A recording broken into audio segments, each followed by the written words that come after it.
जय तुलसी मैया, जय श्री हरि विष्णु। नमस्कार मित्रों, आज की इस वीडियो में हम सुनेंगे तुलसी माता के विवाह की संपूर्ण कथा, यानी तुलसी विवाह की कथा आज की इस वीडियो में हम सुनेंगे।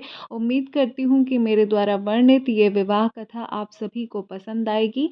तो अगर आप चैनल पर पहली बार विजिट कर रहे हैं मित्रों, तो कृपया कर चैनल को सब्सक्राइब कर लीजिए, हमारे परिवार का हिस्सा बनिए और वीडियो को इसी प्रकार से देखने के लिए वीडियो को लाइक और शेयर ज़रूर कर दीजिएगा। तो आइए सुनते हैं।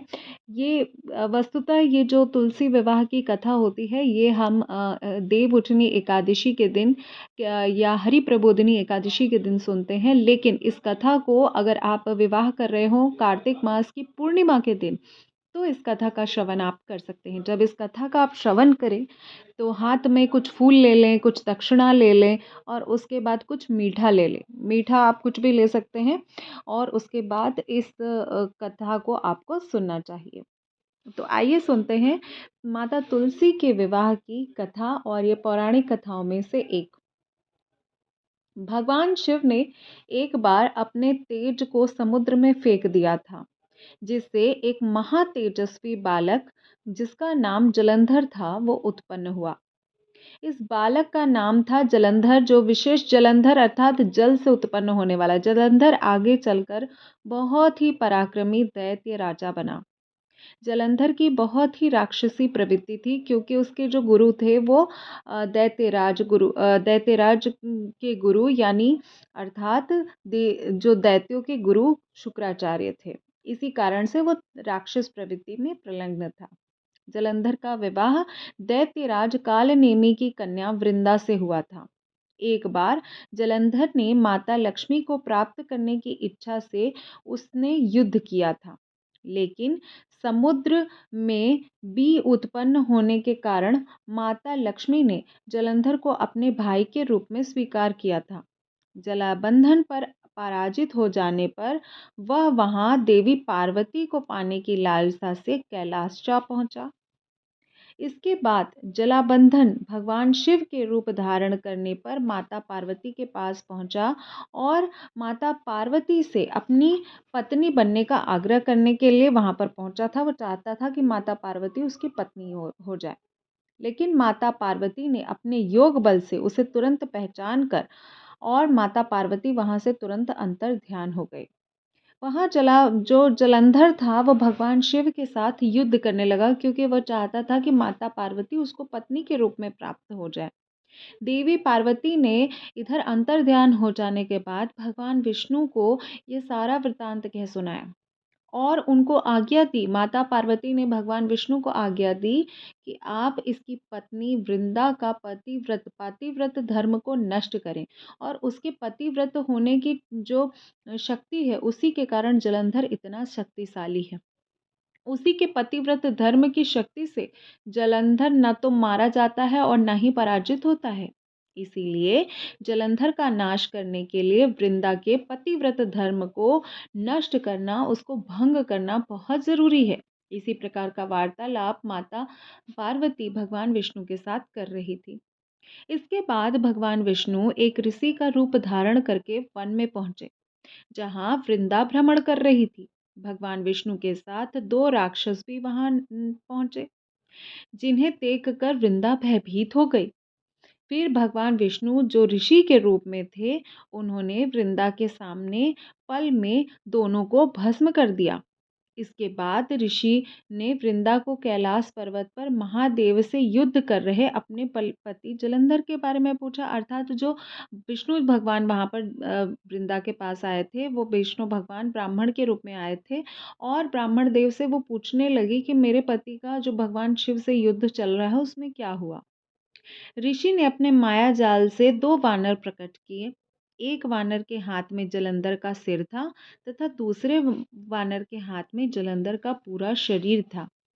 अपने पति को इस प्रकार देखकर तो वृंदा मूर्छित हो गई और उसके दुख की कोई सीमा न रही। जब वृंदा को होश आया तो अपने पति को जीवित करने की विनती भगवान विष्णु रूपी ब्राह्मण से करने लगी। और अत्यंत उसके भावात्मक सुर को सुनकर भगवान बहुत ही दुखी हो गए। इसके बाद भगवान ने अपनी माया से वो मरे हुए जलंधर के सिर को जोड़ दिया और स्वयं भी उसी के शरीर में प्रवेश कर गए। वृंदा इसके बारे में नहीं जानती थी कि उसके पति के जो शरीर का कोई और प्रवेश कर गया है। जलंधर बने भगवान के साथ वृंदा पतिव्रत का व्यवहार करने लगी, जिससे उसका सतीत्व भंग हो गया।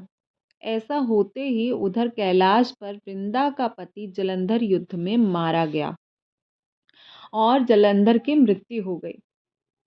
वृंदा इधर काफी महीनों तक भगवान विष्णु रूपी जलंधर के साथ वन विहार करती रही। लेकिन कुछ समय बाद वृंदा को ये एहसास हो गया कि उसका पति की मृत्यु हो गई है। जब वृंदा को पता चला तो उसके क्रोध की कोई सीमा न रही। वह हृदयहीन शिला होने का भगवान को श्राप दे दिया। उसने बोला कि हे विष्णु, जिस प्रकार तुमने मेरा सतीत्व नष्ट किया है, ठीक उसी प्रकार तुम भी हृदयहीन शिला हो जाओ। और उसी हृदयहीन शिला यानी कि शालिग्राम जी का हम लोग कार्तिक मास में माता तुलसी के जड़ के पास उनका पूजन करते हैं। अपने भक्त के श्राप से भला भगवान स्वयं नारायण ने उससे इनकार कैसे कर सकते हैं। भगवान नारायण, भगवान विष्णु के जितने भी अवतार हुए हैं उसमें जहाँ जहाँ भगवान को श्राप मिला है उन्होंने उसको सिरोधार्य किया है। तो भगवान विष्णु ने उनके श्राप को स्वीकार किया और शालिग्राम पत्थर बन गए। सृष्टि के पालन करता जब पत्थर बन जाए तो ऐसे में ब्रह्मांड की स्थिति क्या होगी, आप खुद ही सोचे। तो ब्रह्मांड असंतुलन की स्थिति में चला गया। यह देखकर सभी देवी देवताओं ने वृंदा से प्रार्थना की कि वह भगवान विष्णु को श्राप से मुक्त कर दे और वृंदा से सभी भावपूर्ण निवेदन करने लगी। वृंदा ने भगवान विष्णु को श्राप से मुक्त तो कर दिया, लेकिन स्वयं आत्मदाह कर लिया। जब वृंदा भस्म हो गई तो वहां पर एक तुलसी का वृक्ष उगाया। भगवान विष्णु ने वृंदा से कहा, हे वृंदा, तुम अपने सतीत्व के कारण मुझे लक्ष्मी से भी प्रिय हो गई हो। अब तुम तुलसी के रूप में सदा मेरे साथ निवास करोगी। तब से हर साल कार्तिक मास में एकादशी या पूर्णिमा के दिन तुलसी विवाह किया जाता है और उसको तुलसी विवाह के रूप में मनाया जाता है। भगवान विष्णु ने जो वरदान दिया उससे जो उनका वरदान था कि भगवान विष्णु का ये वरदान भी था कि जो भी मनुष्य तुलसी के साथ शालिग्राम रूप में तुलसी का विवाह करेगा वो इस लोक और परलोक दोनों में विपुल यश को प्राप्त करेगा और अक्षय पुण्य को प्राप्त करेगा और उसके समस्त दोष दूर हो जाएंगे। इसके अलावा तुलसी को यह वरदान प्राप्त है कि जिस घर में तुलसी यथावत निवास करती हैं, ये काफ़ी कथाओं में भी मैंने वर्णन किया है आपको।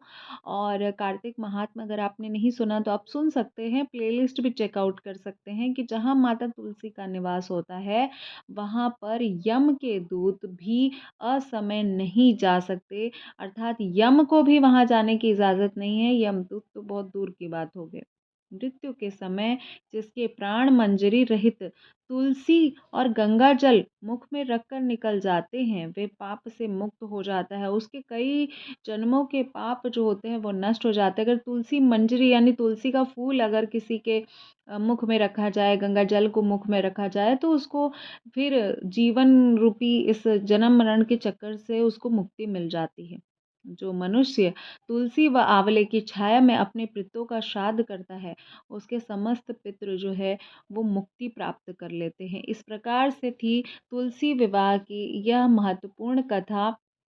और सभी कथाओं में श्रेष्ठ माता तुलसी के सतीत्व से वर्णित ये बहुत ही पवित्र कथा थी। इसके आगे भी मैं आपको थोड़ा-सा इसका विस्तार बताना चाहूँगी कि जब भगवान विष्णु ने कई कथाओं में यह भी संवाद मिलता है कि जब भगवान विष्णु ने माता वृंदा का सतीत्व नष्ट किया था, तो उस समय माता ने क्रोध में बहुत ही श्राप दिया था और वो श्राप का वर्णन इस प्रकार था कि हे विष्णु, जिस प्रकार तुमने मुझे छल से मुझे पति का वियोग दिया है, उसी प्रकार तुम्हारी पत्नी भी छल पूर्वक हरण होगी और स्त्री वियोग सहने के लिए तुम भी मृत्यु लोक में जन्म लोगे। यह कहकर जो वृंदा थी वो सती हो गई थी। इसी कारण से भगवान विष्णु को जब उनका राम अवतार था और श्री राम ने जब अयोध्या में जन्म लिया था और माता सीता से उनका विवाह हुआ था और उसके बाद माता सीता को वियोग को भगवान राम को सहना पड़ा था। जिस जगह वृंदा सती हुई थी वहीं पर तुलसी का वृक्ष इत्यादि उत्पन्न हुआ था। और जो इस प्रकार से इस वर्णन को भी आप सुन सकते हैं, क्योंकि ये भी वर्णन मिलता है माता सीता और भगवान श्री राम के विशिष्ट स्वरूप में, जो माता वृंदा का श्राप था। तो इस प्रकार थी ये कथा। तुलसी विवाह की जो कथा थी मेरे द्वारा वर्णित, आप सभी को उम्मीद करती हूँ कि पसंद आई होगी। और इस कथा के श्रवण से उम्मीद करती हूँ आप सभी की मनोकामना पूर्ण होगी। तुलसी विवाह की आप सभी को बहुत ढेर सारी शुभकामनाएं। देव दीपावली की बहुत सारी शुभकामनाएं। जो आपने पुष्प और मीठा इत्यादि अपने हाथ में लिया है, मीठा आप जो है गऊ को खिला सकते हैं। और जो आपने फूल लिया है वो आप तुलसी माता के जड़ के पास रख सकते हैं। और जो दक्षिणा है वो किसी कुंवारी कन्या को दान दे सकते हैं, या उस पैसे से आप किसी तुलसी के पौधे को खरीद कर किसी को दान इत्यादि कर सकते हैं।